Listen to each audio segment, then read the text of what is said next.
Welcome back. In this video, we are going to finish chapter 4 by studying local extrema. So this is an introduction to a big field called optimization theory. So we'll only scratch the surface of this very important field. Okay, so let us start by some basic definitions. If you have a map A from usually an open subset of a normal space E into R, and we consider a point A in the domain of F, we say that F has a local minimum at the point A if there exists a neighborhood V contained in the domain such that f of A is the smallest value that F takes in this small neighborhood. Okay, so locally f of A is the smallest value. Or equivalently, if you like, this is equivalent to saying that f of A plus h is bigger or equal than f of A for all h small enough. In this case, we also say that A is a local minimum point of F. Okay. And we have a similar definition for local maximum. A local minimum or local maximum are called local extremum. Okay, so now, in contrast, what is a global minimum? A global minimum is a point actually where f takes the smallest value in the whole domain. Okay, so not the difference between where this inequality holds. Okay, in a global minimum, this inequality holds everywhere in the domain, whereas here it holds locally around A. So of course, a global minimum is a local minimum. And same thing for global maximum. So a global minimum or a global maximum is called a global extremum. Now, why do we assume that f takes values in R rather than in any normal space? Because we need the notion of order or inequalities. And R has this usual and natural order. Now, we can extend this, of course, to what we call ordered normal spaces. So we may define an order with respect to a cone, but this is outside the scope of this short introduction. So in this section, all the values or the functions will be real valued. Okay. Now we say that f has a strict local minimum at A, or A is a strict local minimum point of f if f of x is strictly bigger than f of A whenever x is in some neighborhood of V, but x is different from A. Okay. So what is the difference between strict local minimum and local minimum? Because, for example, in a local minimum, f may be constant around A. So in this case, the f of A is not a strict local minimum. And we have some similar definition for strict local maximum. Okay, and as you probably know from calculus, there is a connection. When f is differentiable, there is a connection between local minima and what we call critical points. A critical point of f is a point at which either f is not differentiable or at which f is differentiable and the derivative at A vanishes. So f prime of A is the zero linear map. Don't worry, we will not deal with non-differentiable maps in this course. So usually we will consider just differentiable maps. And the image under f of a critical point is called a critical value. Okay, so we have to distinguish here between point and value because the points are in the domain of f, and the values are in the target space of f, which is in this case R. And now, if we change f into minus f, then a local minimum becomes a local maximum and vice versa. So this is why in optimization problems, it's enough to consider either minimization problems or maximization problems because they are equivalent. If you know how to minimize a function, you know how to maximize it. Okay, and also changing f into minus f doesn't change critical points. Okay, so we may stick to just minima. Okay, now the first expected result is a generalization of calculus result that states that if f is differentiable at a point which is a local maximum or minimum point, then the derivative vanishes, or the graph has a horizontal tangent at a maximum or minimum point. Okay, so I would use this result to prove it in the general case of a map from a subset of a norm space into R. Okay. Now, this result is not difficult to prove in the case of a map from R to R, because just go back to the definition and write the ratio and let the denominator tend to 0, so we'll get double inequality. So, okay, so I want to prove that f prime of A is the 0 map. So I take an arbitrary element h in E, so not necessarily small. And now, for t small enough, th, the norm of th is small enough. So A plus th is in the domain of U, which is assumed to be open, as we know. So then, saying that f, so it's enough to consider the case of a local minimum, okay, because otherwise, so the other case will be deduced by changing f into minus f. So suppose that f has a local minimum at A, so it means that around in a neighborhood of A, f of A is the smallest value. So in particular, on the straight line segment joining A to H, to TH, f of A plus TH is bigger or equal than f of A. Okay.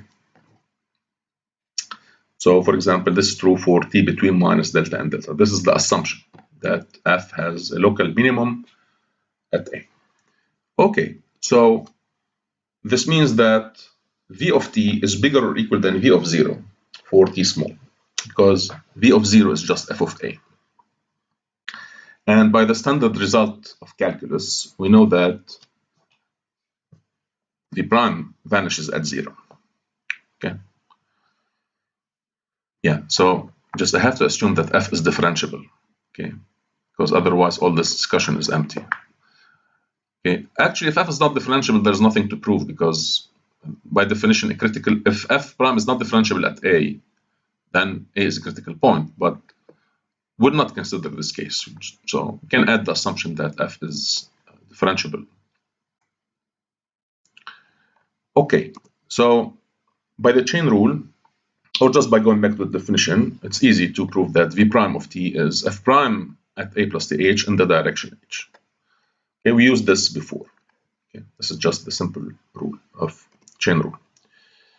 And now saying that, so v prime of 0 is just f prime of A in the direction h. So therefore, f prime of A in the direction h, which is a number, is 0.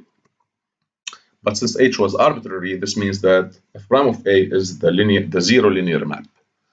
Okay, and this means that A is a critical point of f.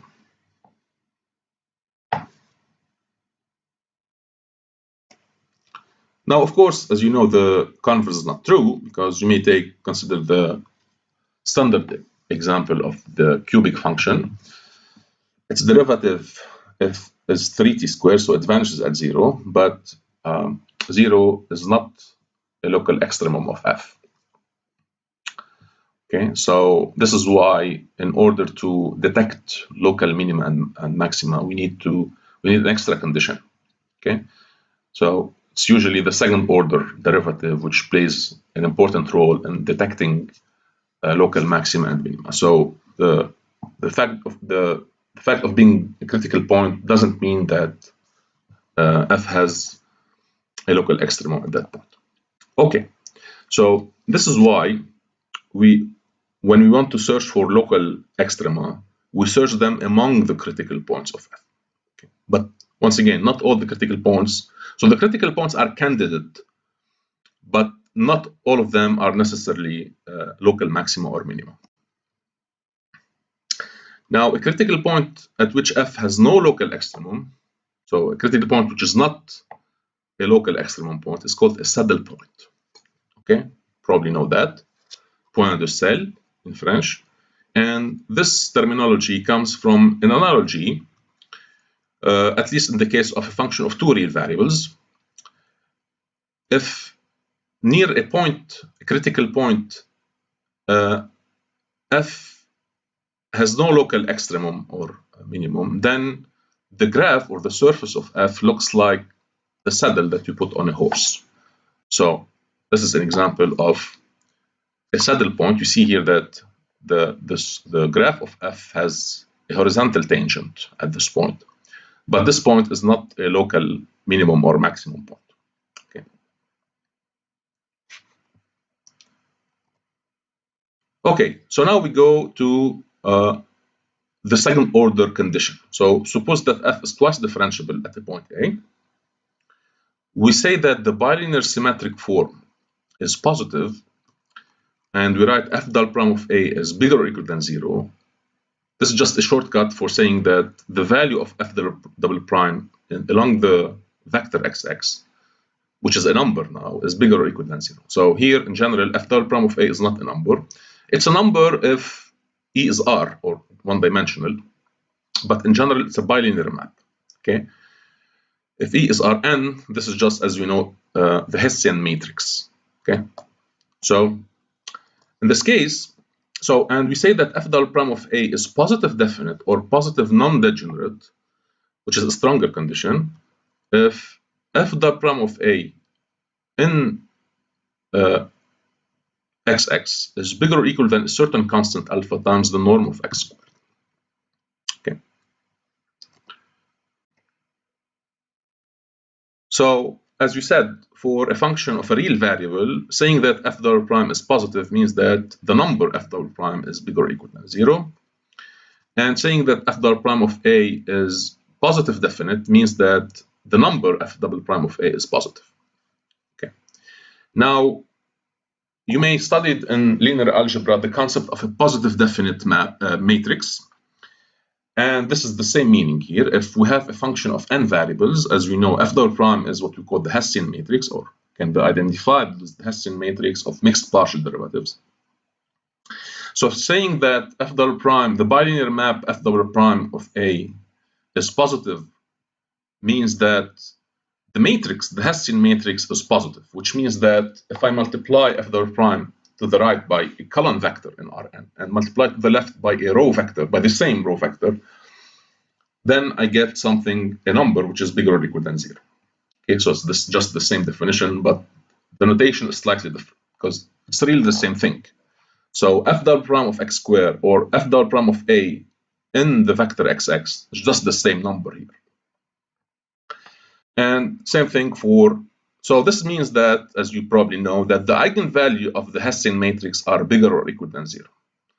And of course, in this case, the Hessian matrix is necessarily symmetric, as you know. Okay, so all the eigenvalues are real.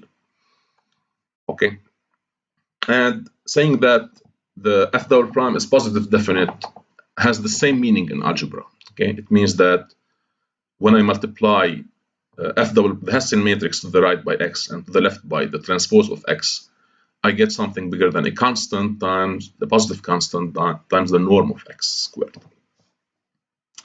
So same thing. So, and this means that all the eigenvalues of the Hessian matrix are strictly positive. This is equivalent. Okay, and now the positivity of the Hessian matrix, or the second derivative in general, is a necessary condition for the existence of a local minimum. Okay, it's not sufficient, but it's necessary. And this is just a consequence of Taylor's formula, Taylor-Young's formula. Because f prime of A is 0, so the first order term is 0. So the difference between f of A plus h and f of A for h small behaves essentially like the second order polynomial here, plus a remainder which is small o of norm of h squared.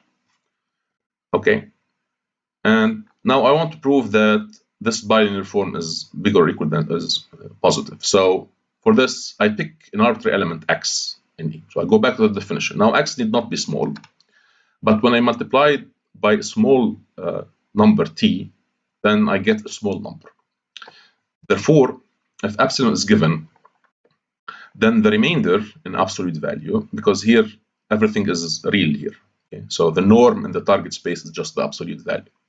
So this means that R of H is between minus epsilon norm of H square and plus epsilon norm of H square. And therefore, if you apply this identity, you'll get f dot prime of A evaluated at xx plus 2 epsilon norm of x squared is bigger or equal than 0. And this is true for every x and for every epsilon. Therefore, if you fix x and let epsilon tend to 0, you get the result. But how to prove that? Just simplify by t squared. Okay, because here the h squared would be t squared x squared, so you can put the t squared outside. Okay, so you write the details, but this is the idea.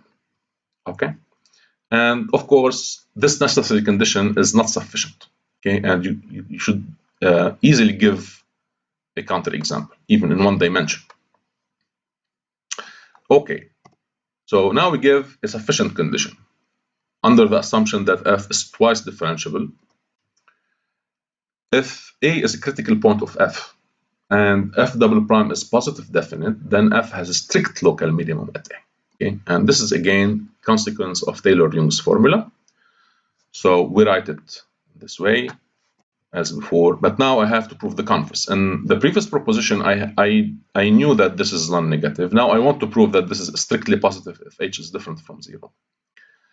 Okay, so I use the assumption that f double prime at A if, in the direction xx is bigger than a constant alpha times the norm of x squared, and now I take epsilon, a positive number epsilon less than alpha over 2, for example, alpha over 4. And then I know from the condition that R of H is a small o of norm of H squared, then this means that absolute value of R of H is less than epsilon times norm of H squared, and then you will have to conclude. Okay. I leave you to write the details. You should be able to write the details. Okay, and you should also be able to formulate a similar result for a strict local maximum. Okay. So once again, if you want to really master this course, you should take a paper and a pen and write the details, write the proofs on your own, because you cannot learn math just by listening to long videos and long lectures. So if I were in class, I would ask a student to go on the blackboard and solve it. Okay? So you should be able to do that. Okay. And so therefore we have a methodology now to classify the critical point of a twice differentiable map, which you will encounter in the exercises. Okay. So this is the contraposition actually. If f double prime of A is not positive and not negative at the same time, so which means that there is an element x in E such that the value of f double prime of A in the direction xx is negative, and another vector y in E who's such that the image of f double prime of A in the direction y is positive, then A is a saddle point. Okay, so this is actually a contraposition of not this proposition, proposition 4.5. Okay, so. And of course, this condition cannot happen if we for a map from R to R, okay? Because f double prime not positive means that the number is less or equal than 0. So, yeah, so, it happens at least in dimension 2. And if E is Rn for n bigger or equal than 2, then this condition that f double prime is not positive is equivalent to saying that f double prime has a strictly negative eigenvalue. And minus f double prime not positive means that f double prime has a strictly positive eigenvalue. Okay, so just write the details to test your understanding. So here's the methodology. If we know that A is a critical point of F, to decide the nature of the critical points, by nature I mean if it's a local minimum, local maximum, or a saddle point. So one methodology is the following. You're not obliged to follow it all the time. But this is one way of doing things, especially when n is small, because for small matrices, you can easily, or for n equal 2 or 3, we can easily compute eigenvalues. So we compute the eigenvalues of the Hessian matrix. If all the eigenvalues are positive, then A is a strict local minimum point. If all the eigenvalues are strictly negative, then A is a strict local maximum. Okay, pay attention to the sign. And if one eigenvalue is strictly positive and another eigenvalue is strictly negative, then A is a saddle point. Okay. Now, this does not cover all the cases. Okay. If none of the above hold, then in general we cannot conclude. So we have to use another idea. So one idea is to, if f is 3 times differentiable, we look at the third term in the Taylor-Young's formula or Taylor-Lagrange formula. Okay, and see how f behaves near that point. Okay. And as I said, you are not always obliged to find all the eigenvalues, because there are some cases where you can show that a matrix is positive definite or negative definite without looking at the eigenvalues. For example, this is a standard matrix in numerical analysis. So it's what we call a 3-diagonal matrix. It has 2 on the diagonal and -1 on the other 2 diagonals. And in this case, you have at least 3 ways to prove that this matrix is positive definite. Okay. And so how to tackle this problem? I advise that you start with small values of n equal 2, 3, 4, and try to find a pattern. Okay. You can, of course, compute the eigenvalues. There's a simple formula for them, but discovering it is not so trivial. You can do that. I encourage you to do that. So you can find a formula for the eigenvalues, first way. You can estimate xtax. So you multiply to the right by column vector x1, xn, and to the left by the transpose of this vector. And if you study the case n equal 2, 3, 4, you will get a pattern. So we'll prove that this is something always strictly positive. And by compactness, actually, here, you will find that it's positive definite. Okay. Or there's another method that you may have learned in linear algebra. You look at the determinant. So first look at the first determinant, 2 is positive. Then the determinant 2 minus 1 minus 1, 2 is positive. And then you look at the determinant 2 minus 1, 0, minus 1, 2, minus 1, 0, minus 1, 2, and you prove that it's positive. So you may prove by induction that all these sub-determinants are strictly positive. And this is equivalent to saying that the matrix is positive definite. Okay, so I advise you to work in details this exercise, because it's important. Okay, and now I will end this video with the very important and fundamental concept of convex functions. Convex functions are really important in optimization, and I will tell you why by the end of this video. So, as you expect, a convex function is a function which is below its chord at any point, or above its tangent if it's differentiable. So, and I'll prove that these two are equivalent.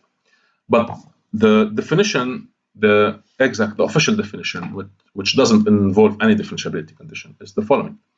So first of all, f must be defined on a convex subset of a null space. In order to talk about convexity, the domain of f must be convex. So this was not a big deal in for maps from R to R, because usually they were defined on intervals, and intervals are convex.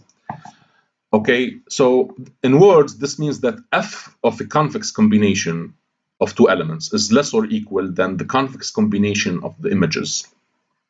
Okay. Now, why do I need convexity of U? Because if x and y are in U, I need to ensure that this convex combination is in U. If U is not convex, then this term is not well defined. Okay, so the domain must be convex. Okay, and as you know, if you draw a graph, just to accompany this definition, the meaning is that given any 2 points on the graph of f, the straight line segment joining them is above the graph of f, or the graph of f is below this chord. Okay, now also we have the notion of strict convexity, but I will not go into details. Now, of course, a convex function need not be differentiable, okay? But if it is differentiable, then convexity is equivalent to this inequality, which, as you may have guessed, means that the graph of f is above its tangent line or tangent plane, or in general tangent hyperplane. Okay, at any point. And of course, x and y are arbitrary, so I may replace x by y and y by x, but pay attention to the order. This is the equation of the tangent line or hyperplane at the point x. Okay, so I evaluate f and its derivative at x both, and the direction in which f prime of x acts is just y minus x. So yx, yx. So pay attention to the order here. Okay, and as you probably know, if f is twice differentiable, then these conditions are equivalent to saying that the symmetric bilinear form is positive at every point on the domain. Okay, so this extends the familiar result that you know from high school. Okay, so I will prove that 1 implies 2, 2 implies 1, and in the exercises we prove that 2 and 3 are equivalent. Okay, so 1 implies 2. Not terribly difficult. And by the way, the definition of convexity, I may take t strictly between 0 and 1, because when t equal 1, then this is just f of y and this is just f of y. So we have equality. So there's nothing new here. And if t equal 1, if t equals 0, we are at x, and if t equal 1, we are at y, so we have equality. Okay, so to prove convexity, it's enough to take t strictly between 0 and 1. Now, why I'm taking t strictly positive? Because I need to divide by it now. So now the convex combination of x and y can also be written as x plus ty minus x. So this is just x minus tx plus ty. So I just write the convexity condition. Okay, and to see the pattern, I just replace y minus x by a vector h. Okay, so this convexity, the definition of convexity can be written as f of x plus th less or equal than this convex combination of f of x and f of y. And now I subtract f of x. If I subtract f of x, I get here minus t f of x plus t f of y. So when I divide by t, I get that this ratio is less or equal than f of y minus f of x. And now you should probably guess that what happens as t tends to 0. As t tends to 0, this tends to the Gaussian derivative at x in the direction h. Okay. But here I have something stronger than Gaussian. I have Frechet differentiability. So the limit of this ratio as t tends to 0 is just Frechet derivative at x in the direction h. Okay, and then I replace h by its value. So I get f prime of x in the direction y minus x is less or equal than f of y minus f of x. And therefore, I add f of x and get the inequality. Okay. Now the converse, not terribly difficult. I pick once again 2 arbitrary elements x and y and u, and an element t, a number t between 0 and 1, and I let z be the convex combination of x and y. And I write the assumption that f is above its tangent at z. So this is the same actually, because x and y are arbitrary. Okay. Now, if you multiply the first inequality by 1 minus t, which is positive, and the second one by t, and add them, what do I get? I get 1 minus tf of x plus tf of y. And here I have the same one. So 1 minus tf of z plus tf of z is just f of z. And now f prime of z is linear, so I can put the 1 minus t inside and the t here inside. So when I add them, these two add to 0. Okay, because 1 minus tx minus z plus ty minus z is, as you may check, is 0. Okay, so that's it. And f of z is just f of 1 minus tx plus ty. So this is precisely the convexity condition. Okay, so straightforward. Okay, Corollary, if f is convex and differentiable, and once again, this means that we assume that U is open and convex, then the following conditions are equivalent. A is a critical point of f, is equivalent to saying that f has a global minimum at A. Okay, so it's not only local, it's also global. Okay, this is just a direct consequence of the previous inequality. Just write it. So, and actually, this we can prove without the assumption of differentiability that if a convex function has a local minimum at a point, then it has a global minimum at that point. Okay? And this is something really characteristic of convex functions. This is one of the importance of convex functions in optimization. Because whenever you find a local minimum, then you know that it's necessarily the global minimum. This is not true for any function. Okay, so convexity is extremely important in optimization. Okay, so this concludes the video and section 4.3 and the whole chapter. So thank you for your attention and see you next time in chapter 5.